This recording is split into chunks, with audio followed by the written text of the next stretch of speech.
Hello everyone, welcome to my channel.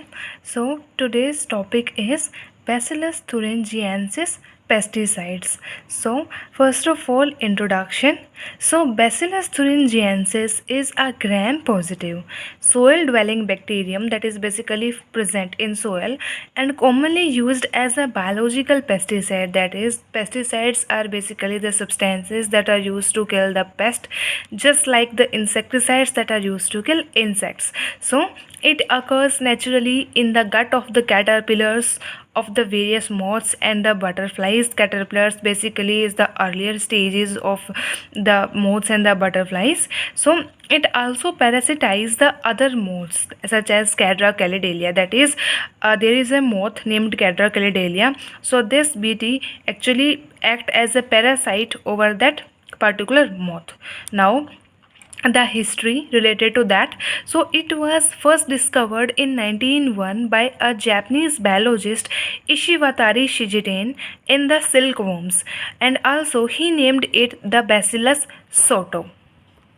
Now, the bacterial pathogen of the insects are generally classified into first, that is the spore forming, and also the non-spore forming. So these two form highly potential toxins against a wide variety of insects that will lead to their death also. So some of the well-known insecticides are Bacillus, that is made up of Bacillus thuringiensis, that is of Bacillus papillae, and Clostridium brugiensis also.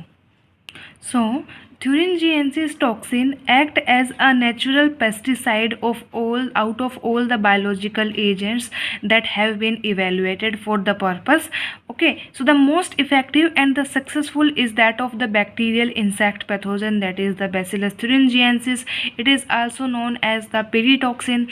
So it is a spore forming gram positive, as we have discussed earlier, crystalline ferrous bacteria that produces proteins that are insecticidal in nature, that will lead to the death of the particular insect. So the protein in the bt are found as crystalline bodies with sporulating bacteria. Bt have enjoyed a long history of use in horticulture industry, that is the industry related to the fruits basically.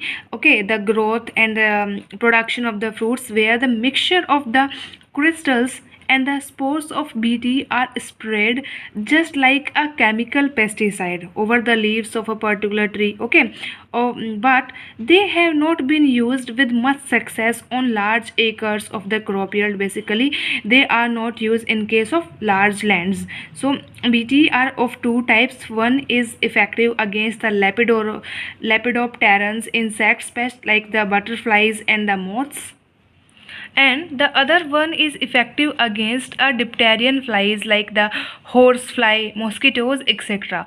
So the crystal protein of the bt is of a single polypeptide chain of 130 kg per Dalton, while the toxic peptide is half in size. That is, the result that is evaluated by that is only half the portion of this peptide is actually an insecticide active peptide. That is not the whole polypeptide chain is active. We can say insecticidal active in nature. So the gene encoding the crystal protein are present in the plasmid rather than in the chromosome of the bacteria. So here plasmid is basically, it is a small circular double stranded DNA molecule that is distinct from a cell's chromosomal DNA, and it also has the properties to replicate independently. So example is HD1 strain are the two plasmids in the bacteria containing the insecticidal toxin gene, so they also can replicate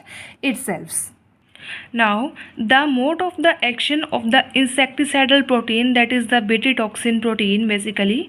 So the insecticidal crystals are composed of large proteins that are essentially inactive when a caterpillar ingests. Okay, more of the insecticidal crystal protein.